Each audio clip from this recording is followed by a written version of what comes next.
Tenda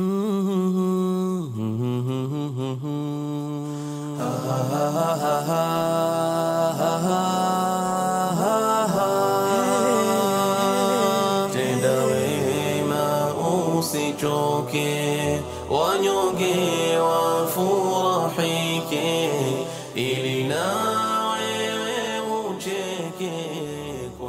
Kwa jina naitwa Sara Abdalla Hamisi, katibu mtendaji Madina Foundation.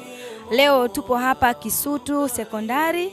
Madina Foundation tupo kwa ajili ya kuleta vifaa vya kuanza kidato cha kwanza kwa wanafunzi ambao ni watoto yatima wanaolelewa na TAKWA, na watoto hawa ni wale ambao wamemaliza darasa la 7 na wamebahatika kufaulu kwenda katika shule za serikali. Kwa hiyo idadi yao leo tulipewa watoto 20 wa kuweza kuwasaidia vifaa vya kuingia navyo form 1. Na vifaa ambavyo tumekuja navyo leo, tumeweza kuwaletea begi pamoja na counter book kwa ya 3 10, tumeleta dictionary, tumeleta rimu, tumeleta vitabu, tumeleta compass, tumeleta faili, tumeleta rula, peni, penseli, kichongeo na ufutio.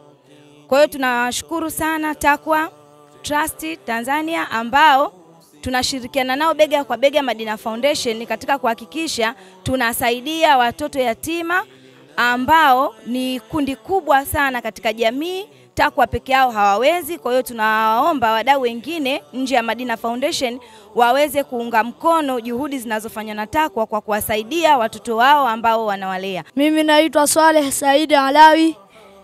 Nimemaliza darasa la 7, nimebahatika kufaulu, nimepangiwa shule ya Ukonga. Tunawashukuru Madina Foundation kwa kutusaidia vifaa vya shule. Allah abarik na azidishie kila mpotoa. Mimi naitwa Nadia Ali Muhammad, nimemaliza darasa la 7, nimefaulu shule ya Mchikichini. Tunashukuru sana Madina Foundation kwa kutupa vifaa vya shule. Mungu awazidishie. Assalamu alaykum wa rahmatullahi wa barakatuh. Kwa majina naitwa Harsa Nasor, ni mfanyakazi wa TAKWA. Leo tumepokea vifaa vya watoto ambao wamemaliza darasa la 7 wanajiunga na form 1 kutoka Madina Foundation. Tunawashukuru sana Madina Foundation kwa mchango wao huu. Hakika hatuna cha kuwalipa zaidi ya kuombea dua kwa Allah, wadau wote wanaoendelea kutuchangia. Leo Madina Foundation wametuchangia vifaa vya watoto, begi, stationery, rim, vitabu, dictionary. Tunawashukuru sana sana sana. Allah walipe kheri. Walipe kheri, tuendelee umoja wetu huu wa kulea watoto yatima ambao wanaishi majumbani wakiwa na hali ngumu. Pia tunaomba wadau wengine waige mfano huu wa Madina Foundation kuendelea kutuchangia. Bado tuna kazi kubwa ya kuendeleza malezi haya ya watoto yatima ambao wanaishi majumbani. Shukrani sana sana. Allah mema duniani akhira.